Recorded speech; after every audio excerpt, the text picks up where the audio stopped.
Last we spoke with you, the ceasefire had not yet begun, but you told us here at Balance of Power that the president cannot end this until the Strait of Hormuz is open. You have seen his frustration now over the course of the last several days that despite this ceasefire being in place, that still has not materialized. What lesson do you think he's learning here about whether or not the solution to this is going to be as easy as he hoped he would? Not saying that it was easy, but the idea that there can be a clean wrap up of this and the free flow of transit in this waterway once more.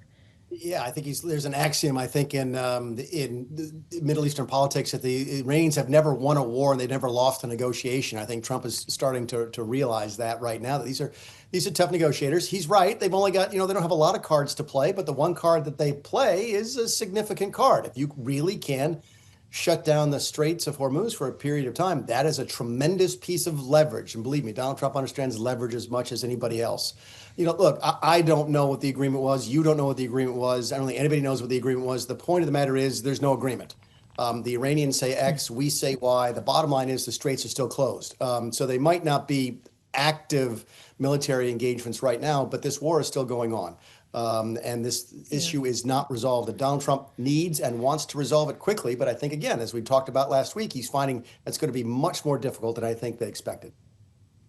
You say he needs and wants to resolve this quickly. Is he being too obvious about that in public and giving the Iranians a stronger hand at the table, Mick? Look, I'm not going to give Donald Trump negotiating lessons. He's better at it than I am. But I don't think it takes a rocket scientist to figure out that, he has telegraphed that he wants an off-ramp here. How many different outlets have talked about that? How many times has he talked about it, that he wants this war to end and so forth?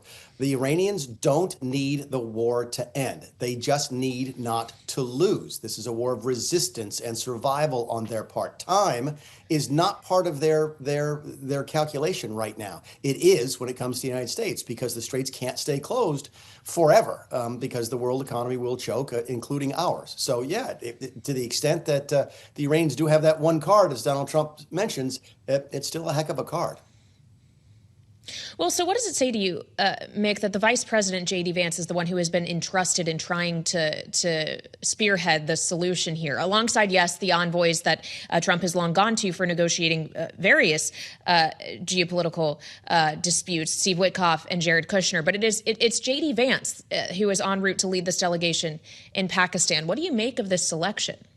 Yeah, I know a lot of folks are trying to read into the tea leaves on this, oh my goodness, it's JD Vance and not Marco Rubio or something like that. I wouldn't read too much into that, Kaylee. This is the issue here is, who does the president trust to go and deliver a message? And you can trust Marco Rubio and JD Vance, or both under those circumstances, or Witkoff or Kushner. It doesn't make any difference.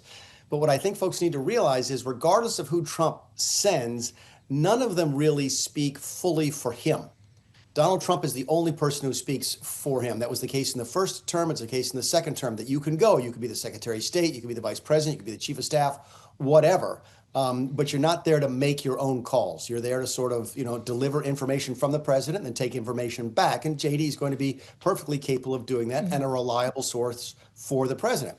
Look, there's a parallel here that, when Mike Pence took over the COVID task force back in 2019, it wasn't because Mike knew more about COVID than, say, the Health and Human Services Secretary did.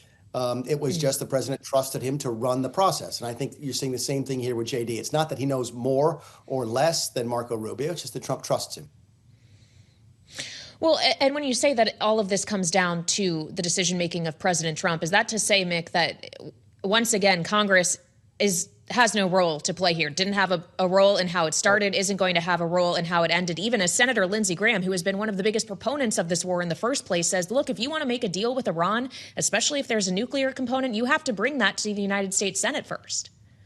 Yeah, really good question. That is a difference from COVID. So what I would say to my good friend Lindsey Graham is, okay, maybe. But I tell you this, the one thing that Congress can do, they can't keep the war going if Trump doesn't want to. Okay. If Trump says, I'm bringing the troops home, Congress can declare war, but they can't prosecute the war. So as much as Lindsey would want the war to go on for a really, really long time, Congress doesn't have that authority. They do, however, have the other side of that equation. They can stop it. because the Pentagon is going to run out of money. They need the $200 billion to continue to prosecute the war, and Congress could say no. I know a lot of folks have talked back and forth about, oh, Trump didn't go to Congress as required in the War Powers Act. Always got 60 days under the WPA, et cetera. I throw all that out the window. It's an interesting constitutional discussion for another day, but from a practical standpoint, this is about the money. And either Congress is going to approve of what Trump is doing and give him the $200 billion he needs to continue the war, or they are not going to give him that $200 billion, in which case the war has to stop. It's a very, very difficult situation for Trump to be in. It's a difficult situation for Congress to be in. I've never seen an overseas contingency operation money, emergency spending for the war fail. But it could in this particular circumstances. So that will be fascinating to watch. My guess is, Kayleigh, by the end of next week, I think maybe the week after that, they're going to have to start having hearings on this. Well, that'll be interesting indeed, as there's a lot else on Congress's plate as they get set to return from recess next week, including, Mick, as you know, a reconciliation package to fund ICE and CBP that the president says he wants on his desk by June 1st. In fact, the aforementioned Senator Graham and Senator John Barrasso are going to be meeting with Trump at the White House about that this afternoon. The idea is that this will be a narrowly tailored package, really just focus on these two things in the name of expediency. But how messy could even that effort get? Really messy, really messy. People, I don't think folks understand, what reconciliation is. Reconciliation is just not, oh, we can't pass something with 60 votes, so let's use reconciliation and pass that same thing with 50. That's not how it works.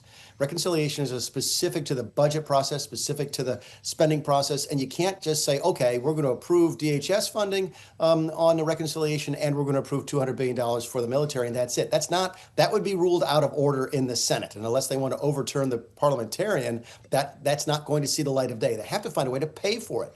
Reconciliation is part of the budget process, and it has to be at least budget neutral, which means if they want to spend $250 billion on the war plus DHS, they're going to have to find $250 billion worth of offsetting cuts. And that's where it could get really, really nasty, because as you get closer and closer to the midterms, it's a lot of folks, even Republicans, who don't like to vote to cut spending. So, this is going to be, that's why how often do we hear this in life in general in Washington, D.C.? Follow the money. And this debate about money is going to be absolutely insightful as to where we are in the war.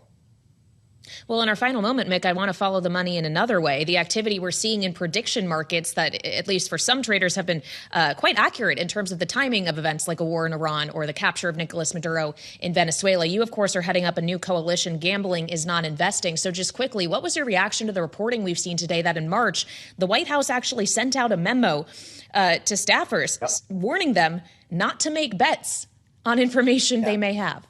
I saw that piece, and very briefly, here's my response. If the markets are functioning properly and they're being overseen properly, you don't have to send out that message. So you got to ask yourself, why did the White House send it out?